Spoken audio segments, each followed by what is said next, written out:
Corona महामारी में हमने एक अलग डिजिटल युग देखा है। छोटी से छोटी चीज ऑर्डर करना हो या बड़ी बड़ी पेमेंट्स करना, सभी का माध्यम डिजिटल ही रहा। चर्चित मेडिकेयर, जहां रेंट पर और खरीदने के लिए मिलते हैं संपूर्ण मेडिकल इक्विपमेंट्स, साथ ही आईसीयू केयर और बुजुर्गों की सेवा घर पर करने के लिए एक्सपर्ट नर्सिंग स्टाफ भी। मेडिकल ऑक्सीजन सिलेंडर भी उपलब्ध। चर्चित मेडिकेयर, 24 घंटे आपकी सेवा में। लेकिन कहते हैं कि जब कोई तकनीक हमारी जिंदगी का हिस्सा बन जाती है तो वो अपने साथ साथ कुछ चुनौतियां भी लेकर आती है। वह तकनीक आप पर सकारात्मक के साथ साथ नकारात्मक प्रभाव भी डाल सकती है। मौजूदा समय में भारत की अर्थव्यवस्था का जो कुल आकार है उसका 14 से 15% भाग डिजिटल इकोनॉमी के रूप में है और इसे साल 2024 तक 20% तक करने का लक्ष्य रखा गया है। ऐसे में साइबर सुरक्षा रणनीति राष्ट्रीय सुरक्षा का एक अभिन्न अंग है। इंटरनेट एक्सेस बढ़ने से साइबर स्पेस को सुरक्षित बनाना और चुनौतीपूर्ण हो गया है। भारत हर क्षेत्र में विकास के मानक तय कर रहा है। साइबर सुरक्षा को लेकर बढ़ रही चिंताओं के साथ साथ नए नए कदम उठाए जा रहे हैं।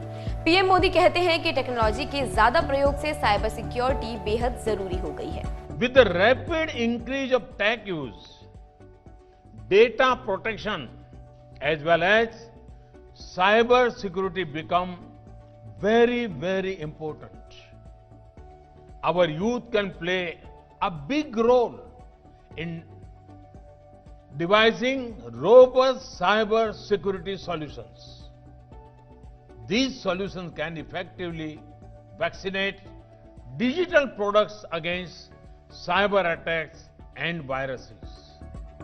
ऐसे में चलिए विस्तार से समझते हैं कि आखिर भारत डिजिटल रूप से कितना मजबूत है और कौन-कौन से कदम साइबर सिक्योरिटी को लेकर उठाए गए हैं।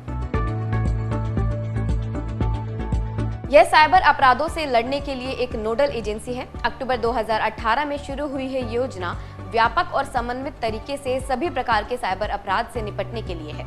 इसमें national cyber crime threat analytics unit, national cyber crime reporting portal, national cyber crime training centre, cyber crime ecosystem management unit, cyber crime research and innovation centre, cyber crime forensic laboratory ecosystem और platform for joint cyber अपराध जांच दल शामिल है। हाल ही में digital धोखाधड़ी से निपटने और डिजिटल पेमेंट को सुरक्षित बनाने के लिए हेल्पलाइन नंबर 155260 भी जारी किया गया है।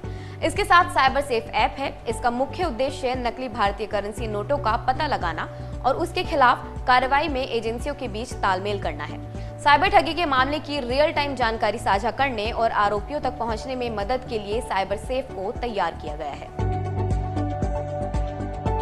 ये पोर्टल साइबर अपराध की शिकायतों की ऑनलाइन रिपोर्ट करता है। ये विशेष रूप से महिलाओं और बच्चों के लिए खिलाफ साइबर अपराधों के लिए है। इस पोर्टल पर दर्ज की गई शिकायतों को कानून प्रवर्तन एजेंसियों, पुलिस द्वारा शिकायतों में उपलब्ध सूचना के आधार पर निपटाया जाता है। नेशनल साइबर सिक्योरिटी रेगुलेटर और Indian computer agency response team ने साइबर सुरक्षा के मुद्दों को संभालने में बेहतर प्रयास किए हैं। साइबर स्पेस और सुरक्षित बनाने के लिए cybercrime.gov.in पोर्टल भी शुरू किया गया है। इस पर कोई भी व्यक्ति अपने नाम से या अपना नाम छिपाकर शिकायत दर्ज कर सकता है। सरकार द्वारा साइबर दोस्त के नाम से ट्विटर हैंडल शुरू किया गया है, जिस पर साइबर अपराधों को रोकने हेतु सुझावों के माध्यम से लोगों को जागरूक किया जाता है।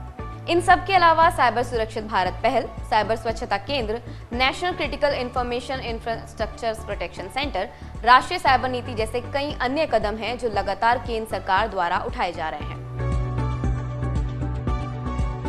नीति आयोग की रिपोर्ट के अनुसार भारत में जितने साइबर अटैक होते हैं उनमें से 57% हिस्सा फिशिंग ईमेल का होता है। इस तरह के क्राइम में लोगों को या कंपनियों को फिशिंग ईमेल या मैसेज भेजे जाते हैं और जैसे ही वो इस मेल पर दी गई लिंक पर क्लिक करते हैं तो उनकी सारी पर्सनल इंफॉर्मेशन चोरी हो जाती है। फिशिंग के बाद 41% टास्क मेलवेयर का होता है। 30% स्पीयर फिशिंग के होते हैं जिसमें सिर्फ चुनिंदा लोगों या कंपनियों को टारगेट किया जाता है। उसके बाद 20% हमले डिनायल ऑफ सर्विस के होते हैं जिससे किसी कंपनी की सर्विस बंद हो जाती है। 19% रैनसमवेयर के होते हैं जिसमें यूजर के लैपटॉप या डेस्कटॉप पर फेक एंटीवायरस डाउनलोड हो जाता है। 15 अगस्त 2020 को पीएम मोदी द्वारा लाल किले की प्राचीर से साइबर सुरक्षा की बात कही गई थी। ऐसा पहली बार था जब किसी देश के प्रधानमंत्री ने इसकी बात की हो। इन सभी कदमों से इतना तो साफ है कि भारत इस संदर्भ में सचेत है, सतर्क है और इन खतरों का सामना करने के लिए फैसले ले रहा है और नई नई व्यवस्थाएं भी लगातार विकसित कर रहा है। लेकिन एक आम नागरिक के तौर पर हमारे लिए भी आवश्यक है कि हम अपनी सुरक्षा का खुद ख्याल रखें। आज के इस वीडियो में बस इतना ही। धन्यवाद।